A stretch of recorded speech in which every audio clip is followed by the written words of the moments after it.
Hello friends, कैसे हो सभी। Welcome back to our YouTube channel GS स्टूडेंटो। So in this lecture we cover civics chapter 7 outcomes of democracy. ठीक है, civics बहुत बोरिंग लगती है, हमें भी लगती थी, बट अब नहीं लगेगी। I make sure of that. So democracy क्या होता है?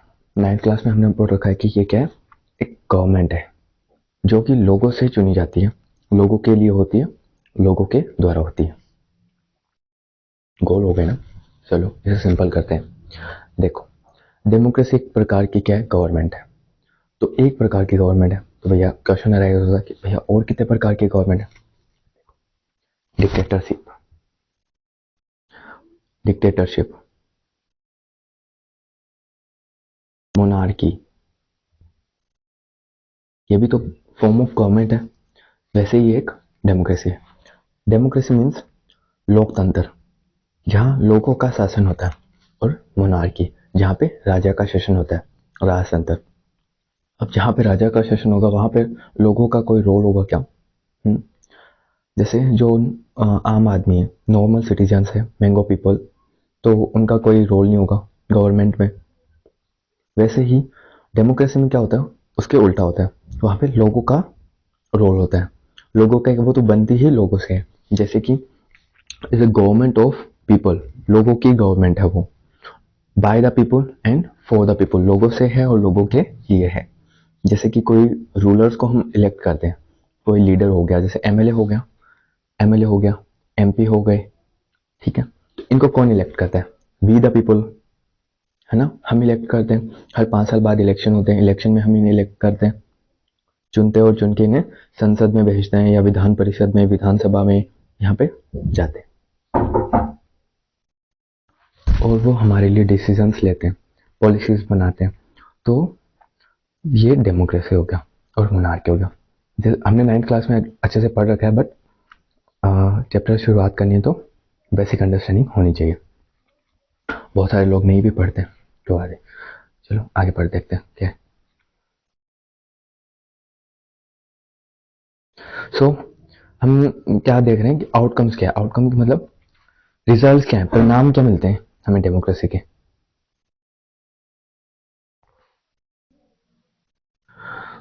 Let's say, how do we assess democracy's outcome. तो हम कैसे जज कर सकते हैं डेमोक्रेसी के आउटकम्स को, देखते हैं। So the actual outcomes of democracy assessed by the government and his ideas, quality of government and his ideas। देखो, जैसे कोई गवर्नमेंट है, अब उसको हम इलेक्ट करते हैं। देखो, जैसे इलेक्शन होते हैं, इलेक्शन होते हैं, अब दो पार्टीज आती, ठीक है, इलेक्शन के लिए खड़ी होती है। ठीक है, अब हम किसी को, मान लो ए पार्टी को क्या करते हैं, वोट देते हैं, कोई बी पार्टी को देते हैं। क्यों? ऐसा क्यों नहीं कि हम ए को ही दे रहे हैं, या ऐसा क्यों नहीं कि हम बी को ही वोट दे रहे हैं। ठीक है, सभी लोग कुछ ए को देते हैं। क्यों? क्योंकि हमें उनके आइडियाज पसंद आते हैं। हमें लगता है कि हाँ, इनके ये जो आइडियाज हैं वो हमारे फेवर में या हमारे लिए बेस्ट है, तो हम क्या करते हैं, उनको इलेक्ट करते हैं या वोट देते हैं। तो हम ऐसे एसेस कर सकते हैं डेमोक्रेसी आइडिया आउटकम्स की, उनके आइडियाज क्या हैं, क्वालिटी ऑफ गवर्नमेंट क्या है। ये जैसे कि ये रूल करेगी, ठीक है, सत्ता में आएगी, तो ये हमारे लिए बेस्ट क्या पॉसिबल दे सकती है हमें। तो वो क्या होता है कि ये एक आउटकम है डेमोक्रेसी का। जैसे आइडियाज हो गए like inequality, social differences and economy etcetera. तो जैसे कि किसी के बीच छुआछूत कर रहे हैं, डिफरेंसेस कर रहे हैं, ठीक है, एक बहुत सारी कास्ट के साथ या बहुत सारी कम्युनिटी के साथ, सोसाइटी के साथ, तो क्या होता है कि हमें उनके आइडियाज पसंद आते हैं और हम देखते हैं कि ये क्या बेटर कर सकती है। सो द एक्चुअल आउटकम तो हम ऐसे पता कर सकते हैं। आगे देखते हैं।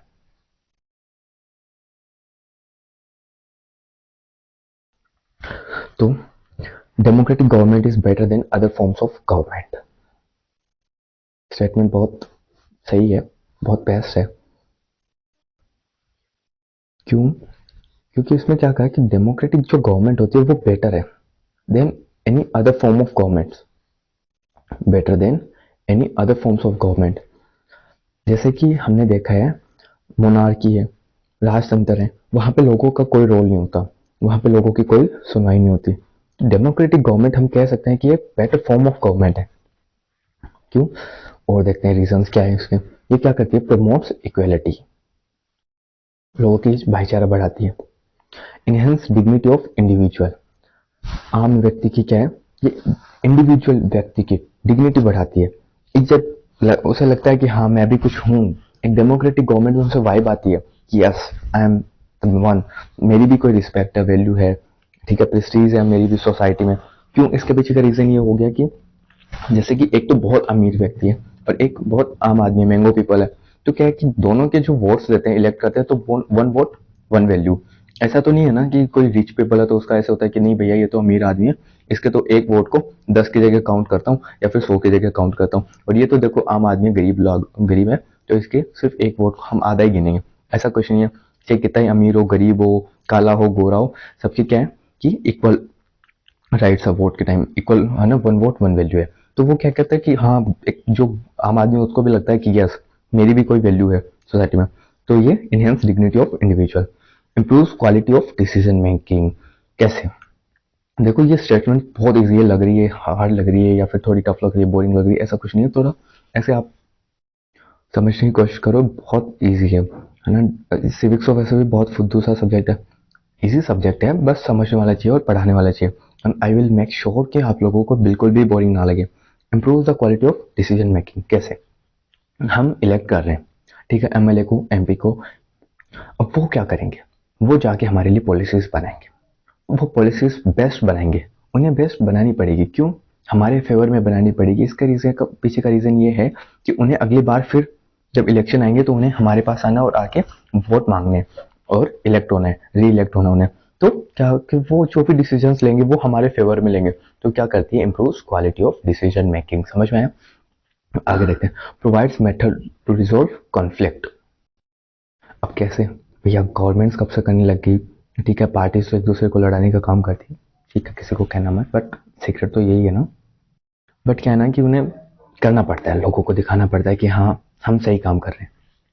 रिजोल्व कॉन्फ्लिक्ट, अगर दो सोसाइटी में या दो रिलीजन में, किसी भी कास्ट में अगर मन मुटाव है, मन भेद है, तो वो क्या करते हैं, उनको कोशिश करते हैं कि वो ना हो। क्यों? क्योंकि उन्हें तो सबके वोट चाहिए ना, ऐसे तो है नहीं कि उन्हें सिर्फ एक पर्टिकुलर कम्युनिटी के या कास्ट के वोट चाहिए, उन्हें तो सबके वोट चाहिए भैया, जहां से आ रहे हैं आने दो, काला हो पीला हो, उन्हें बिल्कुल भी फर्क नहीं पड़ता, और उन्हें तो बस वोट चाहिए, उन्हें तो वापस जाना है, इतना ध्यान रखना तुम लोग, ठीक है। तो वो क्या करते हैं, जो भी है ना कॉन्फ्लिक्ट हो गए या फिर जो भी जो प्रॉब्लम्स है सोसाइटी की, कोशिश करेंगे कि उन्हें ठीक करें। Allows room to collect mistake. और डेमोक्रेटिक गवर्नमेंट का अकॉर्डिंग टू मी ये सबसे बेस्ट थिंग है जो हम डेमोक्रेसी में कर सकते हैं। हमें अपनी गलती सुधारने का मौका मिलता है। देखो, हमने किसी एमएलए को इलेक्ट किया, चुना, उसे विधानसभा में भेज दिया। अब भैया वो हमारे अकॉर्डिंग काम नहीं कर रहा, लेजिस्लेटिव असेंबली में हमारे अकॉर्डिंग काम नहीं कर रहा, हमारे जो कॉन्स्टिट्यूएंसी है उसकी वो बिल्कुल भी आवाज नहीं उठा रहा है, या उसमें बिल्कुल भी वो काम नहीं करवा रहा। तो क्या करते हैं, हमें हमारी गलती को सुधारने का मौका मिलता है। अगले साल फिर जब इलेक्शन आएंगे अगली बार, तो हमें क्या होगा कि हम किसी और को इलेक्ट कर सकते हैं उसकी जगह, जो कि हमारे फेवर में काम करे। तो ये बेस्ट थिंग है एक डेमोक्रेटिक गवर्नमेंट जो हम कर सकते हैं। बिल्कुल समझ में आया? आगे देखते हैं। सो ये समझ में आ गया ना कि डेमोक्रेटिक गवर्नमेंट एक बेटर कैसे है। ऐसे तो मैं कोई भी नहीं कहता है ना कि ये एकदम बेस्ट है, ये बेस्ट टेस्ट है, इसके आगे कुछ है ही नहीं या इससे अच्छा बेस्ट है ही नहीं। बट ये है कि ये हमें एक है ना, हमें एक एनवायरनमेंट बना के देती है कि ठीक है तुम बहुत अच्छा कर सकते हो। तो ये ना डेमोक्रेटिक गवर्नमेंट बेस्ट है, बेटर है अदर एनी अदर फॉर्म से। आगे देखते हैं। Democratic governments best from any other forms of government. अब देखते हैं। Democracy provides accountable, responsible and legitimate government. Accountable मतलब जस्टिफाइड, जवाबदारी होती है। अब देखो, मेरा दोस्त आया मेरे पास और उसे बाइक चाहिए थी, और मैं पापा से लेके उसको बाइक दी। अब पापा ने मुझे कहा भैया अगर इसको कुछ हुआ तो तेरी जवाबदारी है, मैं तो तुझे जानता हूँ, तुझे पकड़ूंगा पहले बहुत। ठीक है भाई, किसकी जवाबदारी? मेरी। रिस्पॉन्सिबिलिटी किसकी? मेरी। मैं जवाबदार हुआ ना। वैसे ही हम किसी को अगर इलेक्ट कर रहे हैं तो वो जवाबदार है हमारे प्रॉब्लम्स को सॉल्व करने के लिए। people have right to choose their rulers. People have right to choose their rulers and control over them. ठीक है, देखो देखो दो चीज होती है, एक तो थ्योरेटिकल होती है, एक इन रियलिटी होती है। अब देखो ये इसमें तो कह दिया ना कि हम उसे कंट्रोल कर सकते हैं उन्हें, बट क्या है ना कि रियल लाइफ में क्या होता है ना, रियलिटी में कि वो हमें कंट्रोल कर लेता है। इसका रीजन, पीछे का रीजन डेमोक्रेसी की में कोई प्रॉब्लम नहीं है, इसका पीछे का रीजन ये है कि हम अवेयर नहीं है। अब देखो जैसे कि हम सब पढ़ रहे हैं, आप लोगों को ये पढ़ने को मिल गया कि हम उन्हें कंट्रोल कर सकते हैं, अगर हम उन्हें इलेक्ट कर रहे हैं तो हमारे अकॉर्डिंग उन्हें चलना पड़ेगा। हम तो समझ गए ना इस बात को, बट क्या ना कि इलिटरेसी ये नहीं है ना, तो लोग सब समझ सके तो क्या करते हैं कि रूलर्स उन्हें कंट्रोल करते हैं। एक बार वो आते हैं हाथ जोड़ते जोड़ते, और उसके बाद उनका काम बना, और उसके बाद तू कौन मैं कौन, चल मेरे भाई, है ना। तो ये चीज होती है। बट देखो थ्योरेटिकल तो यही है ना, अगर हम अच्छे से पढ़े और हम समझे इस बात को, और है ना क्या है ना कि इसे इम्प्लीमेंट करें, हम अपने सुधार में लाएं कि हाँ ये बात है और हम कर सकते हैं ऐसा, तो बिल्कुल ये चीज क्या है ना कि वो अकाउंटेबल होंगे उसके बाद। People have right to choose their rulers. Election होगा, वो हमारे पास आएंगे, और हमारे पास ऑप्शंस हैं, चॉइसेस हैं कि हमें किसको, है ना, इलेक्ट करना है। तो हमने देखो जैसे कि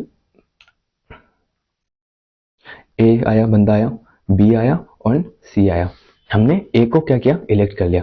ठीक है कि भैया चलो तेरे को इलेक्ट करते हैं, तेरे पे ट्रस्ट करते हैं, लगता है तू काम कर सकता है और तुझे काम करना पड़ेगा, उसे इलेक्ट कर दिया। वो नहीं कर रहा काम, और अगर नहीं कर रहा तो उसके बाद हमारे पास, हमें कंट्रोल तो है ना कि अगले बार किसी और को लेंगे, और कर रहा है हमारे कंट्रोल में है कि हाँ उसे काम करना पड़ेगा। समझ में आया? आगे देखते हैं। Citizen should participate in decision making.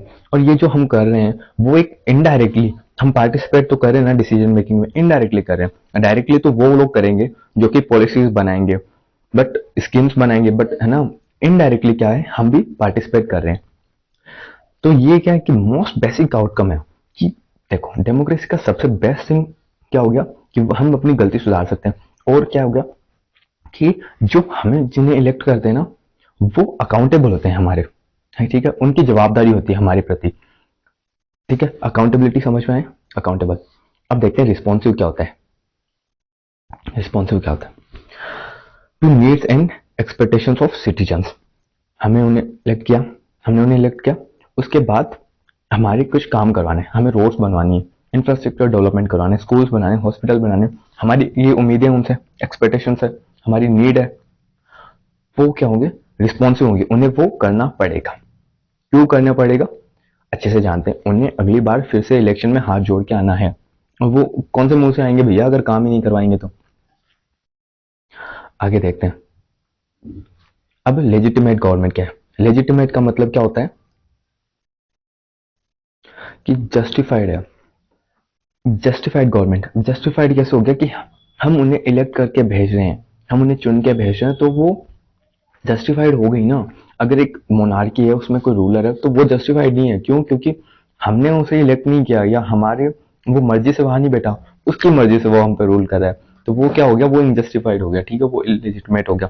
But जो डेमोक्रेटिक गवर्नमेंट होती है वो लेजिटिमेट गवर्नमेंट होती है। आगे देखते हैं क्या। Democratic government, government under which laws and actions of government are revealed to people and government function in transparent manner। Hard हो गया थोड़ा, इजी लेवल में देखते हैं अपनी भाषा में। गवर्नमेंट के जो भी लॉज हैं, एक्शंस है, तो वो क्या होगा, रिवील किए जाएंगे पीपल को। कैसे भैया, कैसे? देखो एक एक्ट है RTI, RTI, right to information. जैसे कि मम्मी को होता है ना घर पे, पापा से वो हर इंफॉर्मेशन रिवील करवा सकती है, वैसे ही डेमोक्रेटिक गवर्नमेंट में जनता को भी राइट होता है। ठीक है, उसके थ्रू क्या कर सकते हैं हम, जो भी गवर्नमेंट के एक्शन है, लॉज हैं, उनको हम पता कर सकते हैं कि क्या कर रही है गवर्नमेंट, क्या क्या कर रही है, क्या क्या करेगी, या क्या क्या नहीं कर रही है, जो भी हमें पता लगाना, एक्सेप्ट इंटरनल जो भी सिक्योरिटी के इश्यूज हैं, जैसे कि रो की इंफॉर्मेशन, उनके अलावा हम जो भी हमें पता करना है, हम आरटीआई फाइल करके पता कर सकते हैं।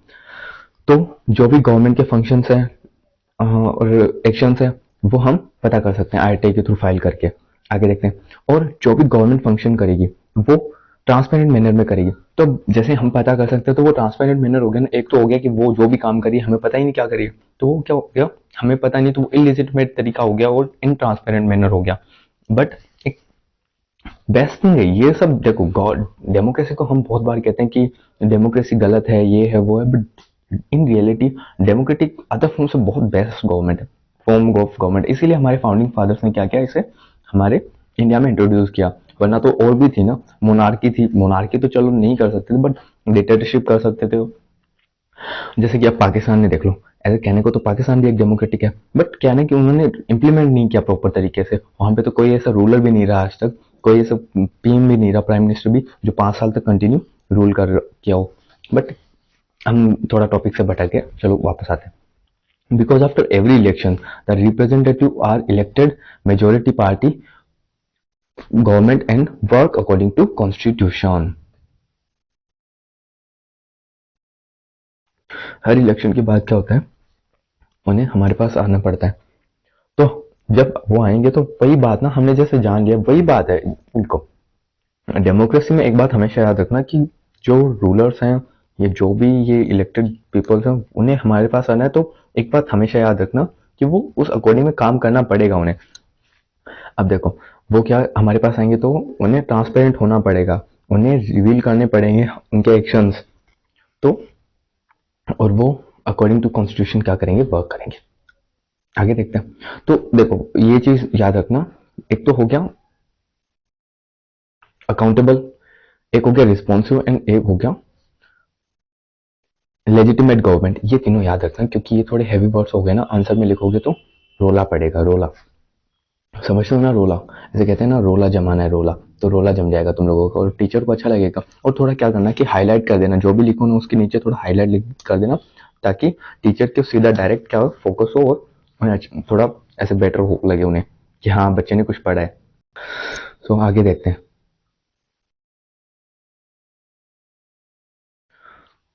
Is democratic government efficient and effective?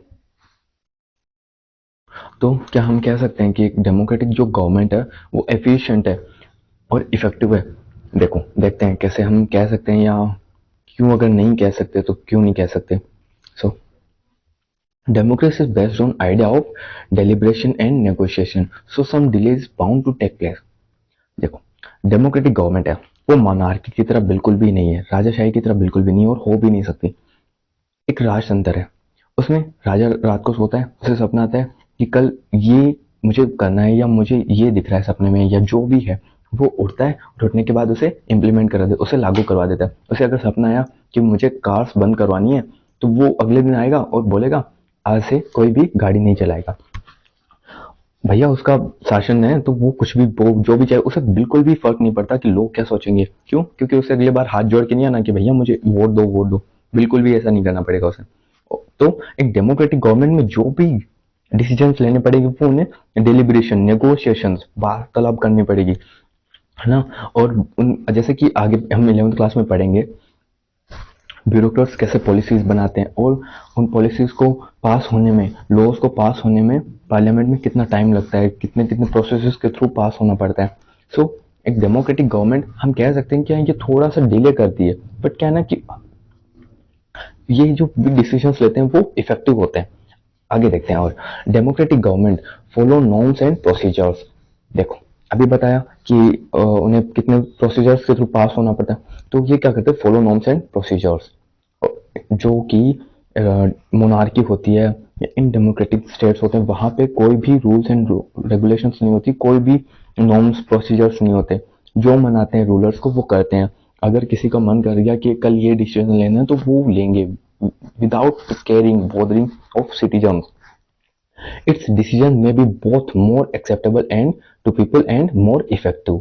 जैसे कि हमने देखा इसके जो डिसीजंस होंगे वो मोर एक्सेप्टेबल टू पीपल होंगे, उसे जो भी काम जो भी वो होगा उसका रीजंस डिसीजंस होंगे वो लोगों को एक्सेप्ट होंगे। क्यों? क्योंकि लोग पहले देखो इसके दो रीजन हो गए। फर्स्ट रीजन तो ये हो गया कि लोगों ने उन्हें इलेक्ट करके भेजा तो वो लोगों के हित में लेंगे, और दूसरा कि उन्हें अगली बार फिर से इलेक्ट होना है, ये रीजन हो गया।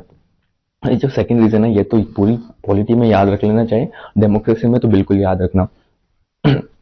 Cost of time that democracy page is worth it. तो हम कह सकते हैं कि जो कॉस्ट ऑफ टाइम डेमोक्रेसी पे करता है, हम लोग पे करते हैं, वो वर्थ इट होता है, वो बहुत बेस्ट टाइम है। ऐसे नहीं है कि वो खराब जा रहा है, हमारा फालतू टाइम वेस्ट हो रहा है, बिल्कुल भी ऐसा नहीं है, वो वर्थ इट टाइम है।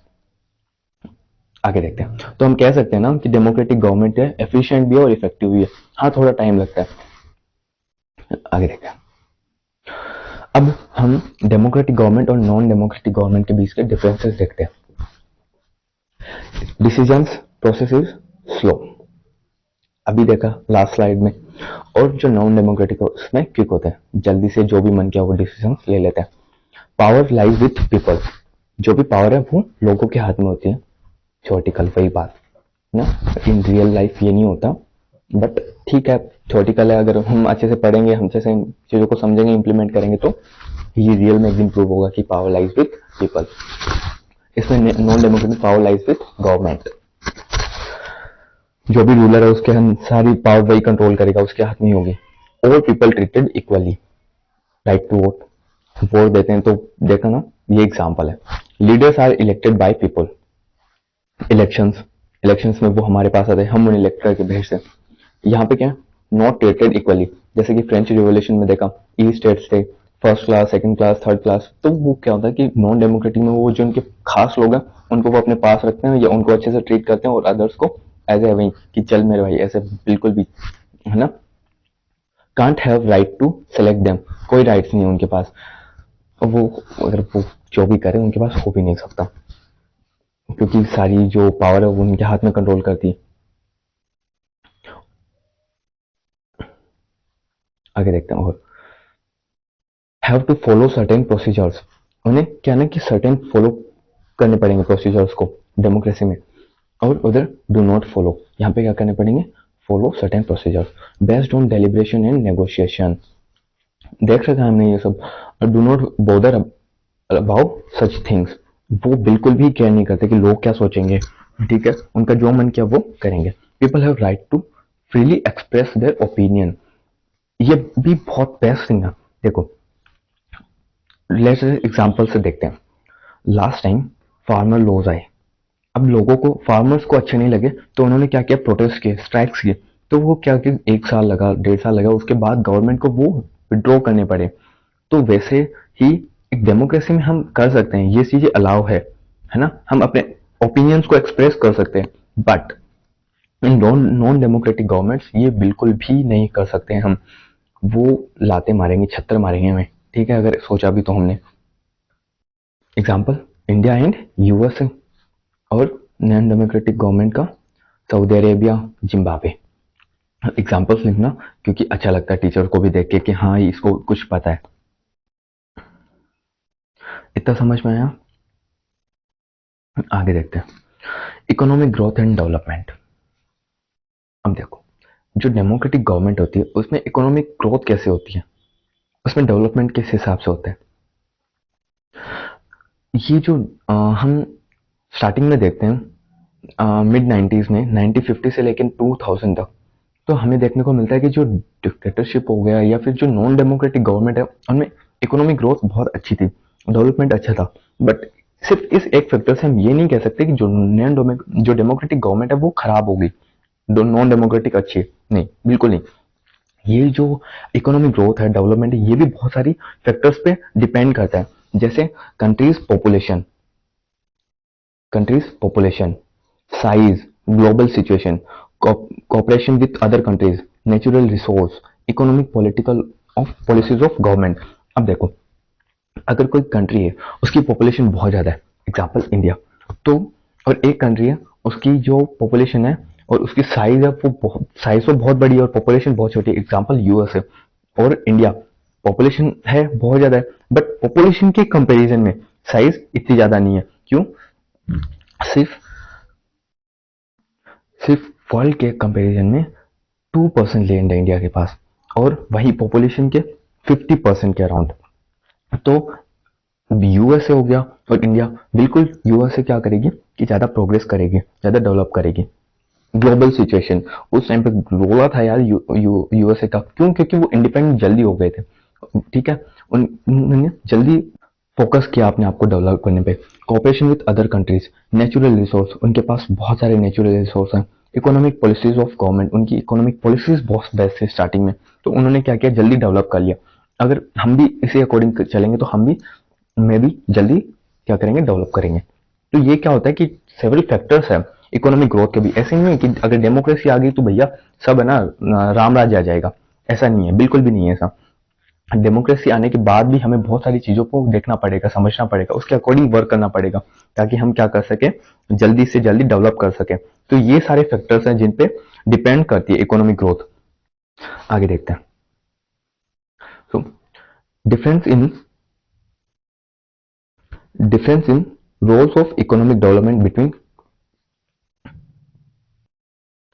Less developed countries with dictatorship and democracy is negligible. जो रोल है इकोनॉमिक ग्रोथ का वो नेग्लिजिबल है किनमें, लेस डेवलप्ड कंट्रीज में, वो चाहे डिक्टेटरशिप हो, मोनार्की हो या डेमोक्रेसी हो। तो हम ये तो नहीं कह सकते ना कि अगर डिक्टेटरशिप आ गया या मोनार्की आ गई तो सब चीज बहुत बेस्ट होगी। नहीं, हम देख रहे हैं ना, ये एनसीईआरटी की लाइन है, तो देखो आप खुद बताओ कि हम सिर्फ इस एक फैक्टर से ये तो नहीं कह सकते ना कि डेमोक्रेसी खराब हो गई। क्यों? क्योंकि हमने देखा है अगर इकोनॉमिक ग्रोथ करानी है उसके लिए भी बहुत सारे सेवरल फैक्टर्स लगते हैं। सो ओवरऑल क्या है, we can not say that democracy is guarantee of economic development. ये बात आंसर में लिखनी है आपको कि जो डेमोक्रेसी आ गई तो इसका मतलब ये नहीं है कि वो हमें गारंटी करिए कि भैया अब मैं आपको राम राज्य ला दूंगा, अब सब कुछ चंगा कर दूंगा, जैसे मोदी जी कहते हैं ना सब चंगा सी। वैसे जरूरी नहीं है कि डेमोक्रेसी आ गई तो सब चंगा सी हो जाएगा। पाकिस्तान अपने आप को डेमोक्रेटिक स्टेट बोलता है, बट उसमें सब चंगा नहीं है। बहुत सारे स्टेट्स हो गए ऐसे जो कि अपने आप को डेमोक्रेटिक बोलते हैं, वो रियल में है भी नहीं और उनमें सब चंगा सी नहीं है। But we can expect from democracy not to lag behind dictatorship in economic development। हाँ, ये चीज है कि जो डेमोक्रेटिक स्टेट है उनसे हम ये एक्सपेक्ट कर सकते हैं, ये उम्मीद लगा सकते हैं कि भैया आप उन स्टेट से पीछे तो ना रहो जहां पे डिक्टेटरशिप है। क्यों? क्योंकि हम अपने, जैसे कि हमें किसी को इलेक्ट करना है, हम उसे इलेक्ट करेंगे ना कि भैया तू बेस्ट है, तू काम करवा। अगर वो काम करवाएगा तो हम कैसे लेग बिहाइंड करेंगे? अगर वो काम चोरी करेगा तो बिल्कुल हम पीछे रहेंगे ना। तो हम डेमोक्रेटिक स्टेट से ये एक्सपेक्टेशंस कर सकते हैं क्योंकि हम उन्हें इलेक्ट करें, हमारे पास पावर है, इतनी अथॉरिटी है, हम उन्हें कंट्रोल कर सकते हैं, हम अपने अकॉर्डिंग चला सकते हैं। तो हम एक्सपेक्ट कर सकते हैं डेमोक्रेसी। ये तो नहीं हुआ ना इसका मतलब कि डेमोक्रेसी आ गई तो गारंटी करती है, बट ये एक ऐसी सिचुएशन क्रिएट कर सकती है, एक एनवायरनमेंट क्रिएट कर सकती है कि हम डेवलपमेंट करें। डन, आगे बढ़े।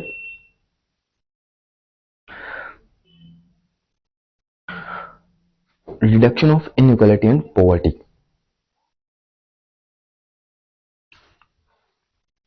Democracies have growing economic inequalities. ये बात तो हम भी जानते हैं कि जो जैसे इंडिया है या ओवरऑल डेमोक्रेटिक स्टेट्स की हम एग्जांपल लेते हैं तो कुछ स्मॉल परसेंटेज ऑफ पीपल है, स्मॉल अमाउंट ऑफ, जो बहुत मान लो 2% 5% पीपल है, वो क्या करते हैं उन स्टेट्स की, उन कंट्रीज की अराउंड 80% मनी को कंट्रोल करते हैं, अल्ट्रा रिच है, और बहुत अमाउंट मनी जो कि 95% हो गए, 90% पीपल है, वो क्या करते हैं सिर्फ उस 20% पे रिलाई करते हैं, और बहुत those at bottom very little to depend upon find difficult to meet their basic needs, है ना। तो कहने की बहुत स्मॉल अमाउंट जो लोग हैं वो अल्ट्रा रिच है डेमोक्रेटिक स्टेट्स में। वहां पे जो इकोनॉमिक डिस्पेरिटीज है ना, ऊंच नीच पैसे वालों में और गरीबों में, वो बहुत ज्यादा बढ़ी हुई है। तो और जो स्मॉल अमाउंट जो मनी होल्ड करते हैं, बहुत ज्यादा लोग हैं, वो क्या है कि डिपेंड करते हैं, रिलाई करते हैं बहुत कम सोर्सेस पे, ठीक है, और वो अपने आप को डिफिकल्ट फाइंड करते हैं, उनकी बेसिक नीड भी फुलफिल नहीं हो पा रही।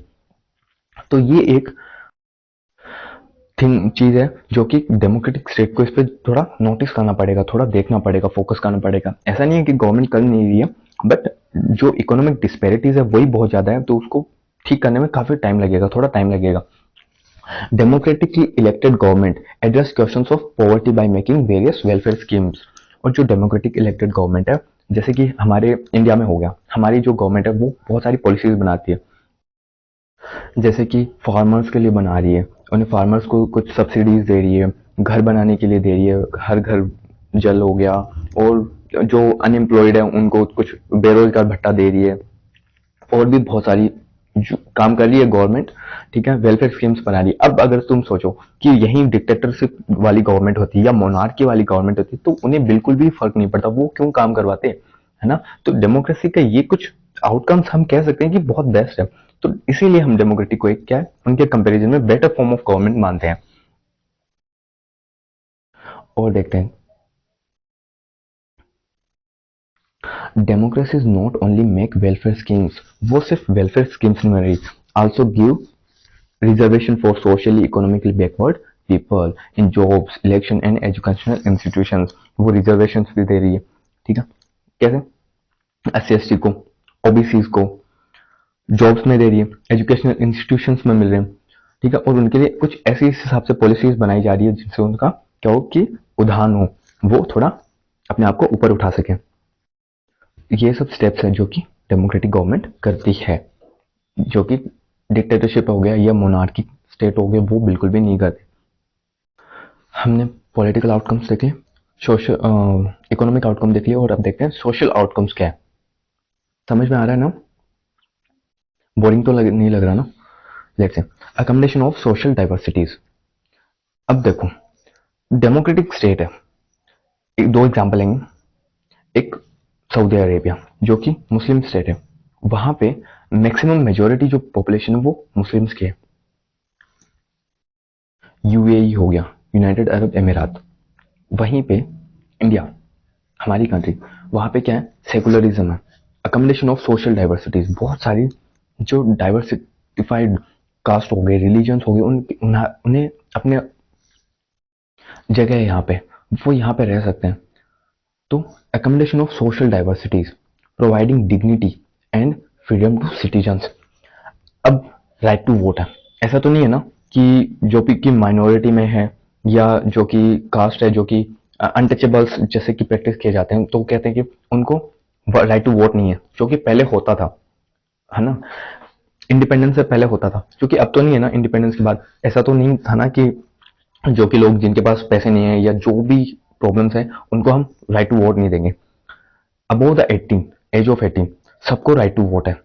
तो ये हम कह सकते हैं कि provide dignity and freedom to every citizen. और ऐसा भी नहीं है कि ये जो पर्टिकुलर कास्ट है या ये जो ए कास्ट हो गई या बी कास्ट हो गई या बी रिलीजन सी रिलीजन जो भी है वो यहाँ पे नहीं जा सकता, इसके लिए यहाँ पे ये बाउंडेड है, नहीं, ऐसा कुछ नहीं है।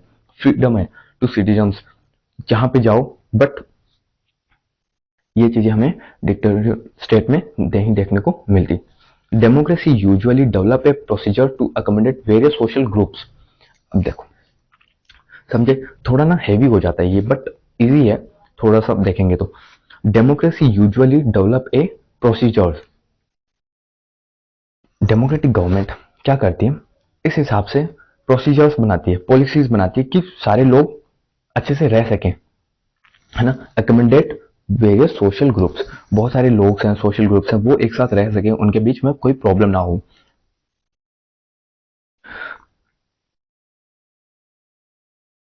नो सोसाइटी कैन फुल्ली और permanently resolve among different groups. अब देखो, ये चीज तो है कि जो बर्तन पास में रखे हैं वो बजे वगैरह नहीं रहेंगे, है ना। कन पड़े बर्तन बाजा बिना कोनी रवे, ये बात तो हम भी मानते हैं। ये स्टेटमेंट कहना चाह रहे हैं कि सोसाइटी, कोई भी ऐसी सोसाइटी नहीं है, नो सोसाइटी फुल्ली और permanently resolve conflicts among different groups. बहुत सारे ग्रुप्स हैं, उनके बीच में परमानेंटली और फुल्ली क्या करती है कि जो भी कॉन्फ्लिक्ट्स हैं उनको रिजोल्व कर देती है।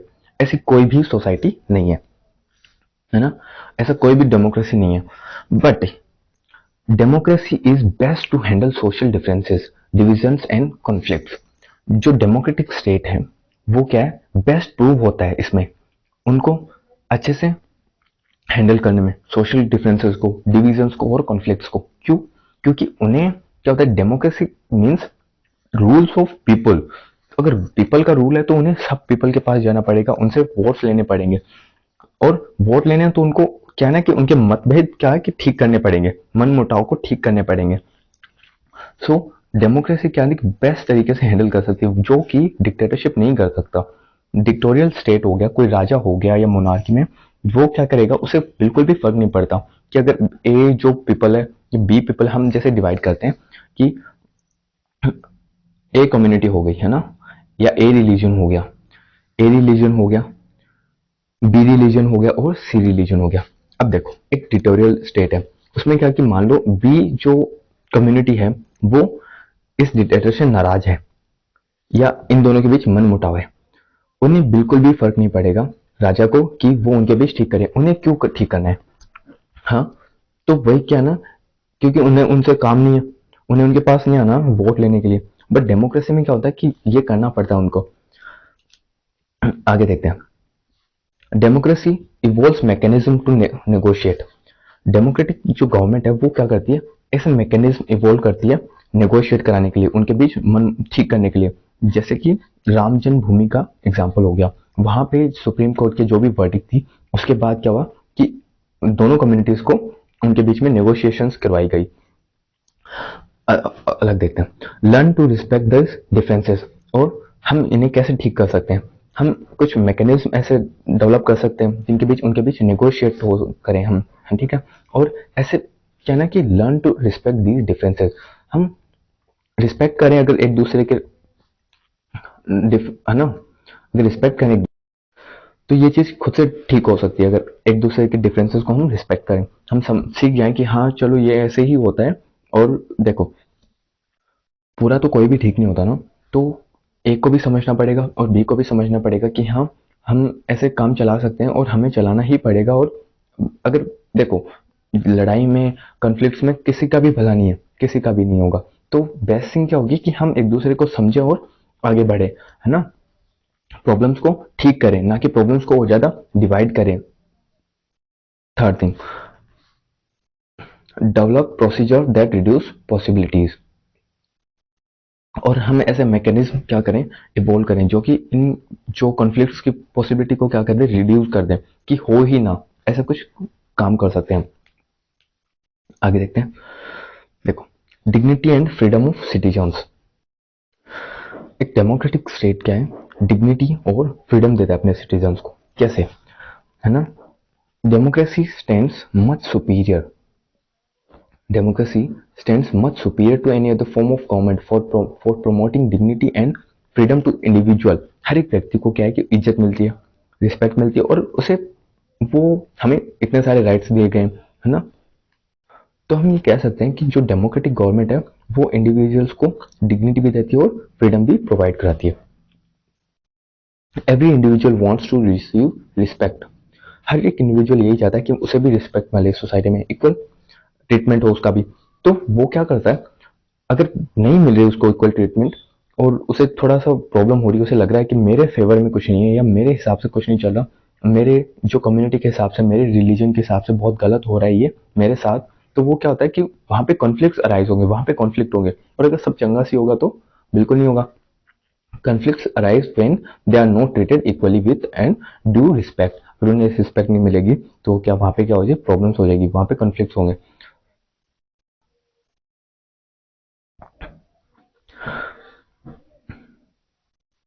Passion for respect and freedom, basics क्या है डेमोक्रेसी का, डेमोक्रेसी बेसिक बुनियाद क्या है कि लोगों की इज्जत हो, लोगों को इक्वली ट्रीट किया जाए। तो passion for respect and freedom क्या है, basics of democracy. Humans long struggle have created some sensitivity today, बहुत सारे स्ट्रगल्स करने पड़े वुमेन्स को।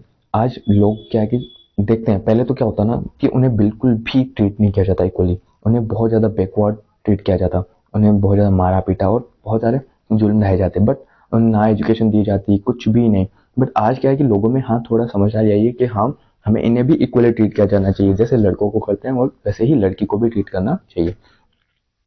That respect and equal treatment are necessary for democratic society, तो क्या है ना कि डेमोक्रेटिक सोसाइटी में ये नेसेसरी हो जाता है इक्वली ट्रीट करना सबको। Non democratic setup this principle have no legal force. अब देखो जो डेमोक्रेटिक स्टेट है उसमें इक्वली ट्रीट करना पड़ेगा, तो वो क्या करते हैं उस हिसाब से पॉलिसीज बनाते हैं। जैसे कि हमारे जो इलेक्शन हो गए उसमें 33% रिजर्वेशन होती है वुमेन्स के लिए, बट जो नॉन डेमोक्रेटिक गवर्नमेंट होती है, स्टेट्स होते हैं, वहां पे कोई भी ऐसा लीगल क्या है ना प्रोविजंस नहीं होते, कोई भी लीगल फोर्स नहीं होता उनको सेटअप करने के लिए, ना वो बाउंडेड होते, बॉदर करते हैं इन सब के बारे में. So these are the social outcomes of democratic states. और देखते हैं डिसएडवांटेज ग्रुप्स. डिसएडवांटेज जो ग्रुप है उनके लिए क्या क्या सोशल आउटकम्स है. Democracy in India have strengthened the claims of disadvantaged and discriminated caste equal and opportunity. जो डिस्क्रिमिनेटेड कास्ट हैं या डिसएडवांटेज्ड पीपल है उनके लिए भी डेमोक्रेटिक स्टेट्स बहुत सारी पॉलिसीज बनाते हैं. क्यों? क्योंकि हमने देखा कि जब वोट्स हैं वो ऐसा तो नहीं है ना कि किसी को अगर किसी के हाथ नहीं है, पैर नहीं है, या कोई बूढ़ा हो गया, एज ओल्ड हो गया, तो उसके लिए वोट्स नहीं है. ऐसा बिल्कुल भी नहीं है. सबको इक्वली ट्रीट किया जाता है.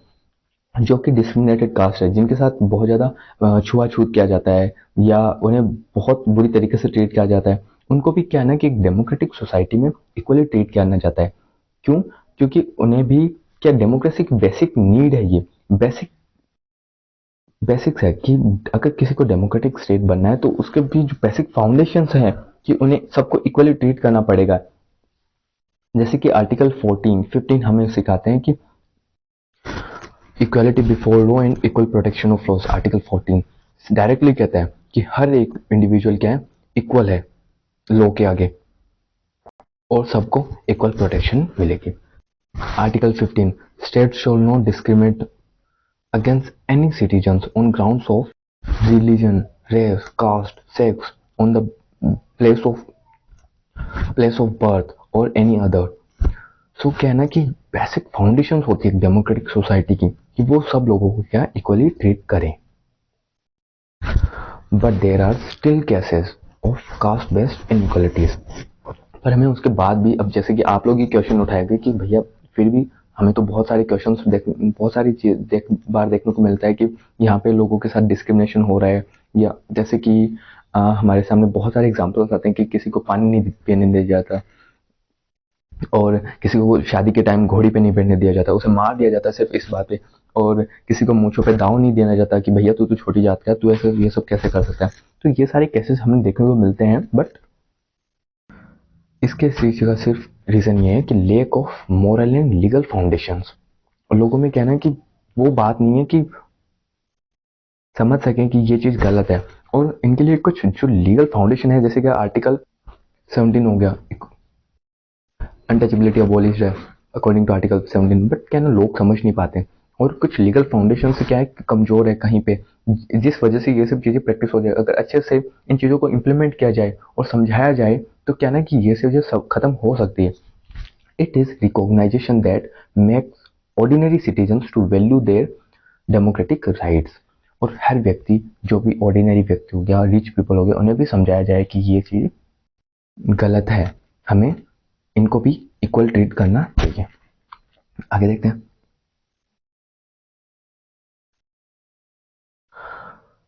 Most individuals today believe that their votes make a difference to the way government is run and their own self-interest. बहुत सारे लोग हैं, जैसे मैं भी हूँ, तो मैं भी ये बिलीव करूंगा अपना वोट देते टाइम कि मेरा वोट कुछ डिफरेंसेस क्रिएट करे. मैं जिसे भी वोट दूँ वो बेस्ट तरीके से सोसाइटी को डेवलप कराए और ये जो इनइक्वालिटीज हो गई इनको कम करे. एंड हमें ये समझना होगा कि डेमोक्रेसी के जो एग्जाम्स है वो कभी खत्म नहीं होते. हमारे तो अब देखो आपके 10th क्लास के एग्जाम्स खत्म हो जाएंगे, ठीक है. बट जो डेमोक्रेटिक स्टेट्स है, डेमोक्रेसी है, उसका एग्जाम कभी खत्म नहीं होता. क्यों नहीं होता? क्योंकि अगर ये एक एग्जाम पास करता है तो दूसरा आता है. ये देखो, जैसे कि मैं क्वेश्चंस कर रहा हूँ कि जो आज जो सोसाइटी में चल रहा है वो गलत है, तो इसका मतलब ये क्या है कि मैं अवेयर हूँ. मैं अवेयर कैसे हुआ? मुझे एजुकेशन मिली, और एजुकेशन गवर्नमेंट की पॉलिसीज की वजह से. तो ये भी एक दिखाता है कि हाँ डेमोक्रेसी कुछ कर रही है, डेमोक्रेटिक गवर्नमेंट कुछ कर दिखा रही है. The fact that the people are complaining the fact that people are complaining is itself a testimony to the success of democracy. तो हम ये नहीं कह सकते कि डेमोक्रेसी कुछ कर नहीं रही है, डेमोक्रेसी गलत है. डेमोक्रेसी एक प्रकार की फॉर्म ऑफ गवर्नमेंट है जो कि हमें एक एनवायरनमेंट क्रिएट करके देती है. अब देखो, हमने पूरा चैप्टर पढ़ लिया, बट हमें कहीं पे ये नहीं मिला ना कि डेमोक्रेसी गारंटी करती है। डेमोक्रेसी गारंटी नहीं करती। डेमोक्रेसी क्या करती है, एक इन्वायरमेंट आपको देती है जहाँ पे लोग अपने आप का उद्धान कर सकें, अपने आप को राइट वे में, जैसे कि हमारे पास ऑप्शंस है, हमारे पास चॉइसेस हैं, हमारे पास पावर है कि हम अपने आप को उद्धान करें। कैसे कि अच्छे लोग को इलेक्ट करें, अच्छे लोग को इलेक्ट करेंगे तो वो हमारे लिए अच्छे तरीके से पॉलिसीज बनाएंगे। अगर गलत इंसान को इलेक्ट करेंगे तो वो हमारे फेवर में काम नहीं करेगा। और हमारा भी फेवर ऐसा होना चाहिए कि बेस्ट हो। हमें एजुकेशन पे फोकस करना चाहिए, हेल्थ पे फोकस करना चाहिए, इंफ्रास्ट्रक्चर पे करना चाहिए, और जो भी बेसिक नीड्स है सोसाइटी की उन पे फोकस करना चाहिए इंस्टेड ऑफ गलत चीजों पे। ठीक है, तो हमारा चैप्टर यहीं खत्म होता है। और thank you so much for watching this. Like subscribe करो चैनल को और बताओ कमेंट्स में कि क्या चीज़ समझ नहीं आई और क्या चीज़ इम्प्रूव करनी है। आपका फीडबैक बहुत हेल्प करेगा। So thank you so much for watching and have a best day.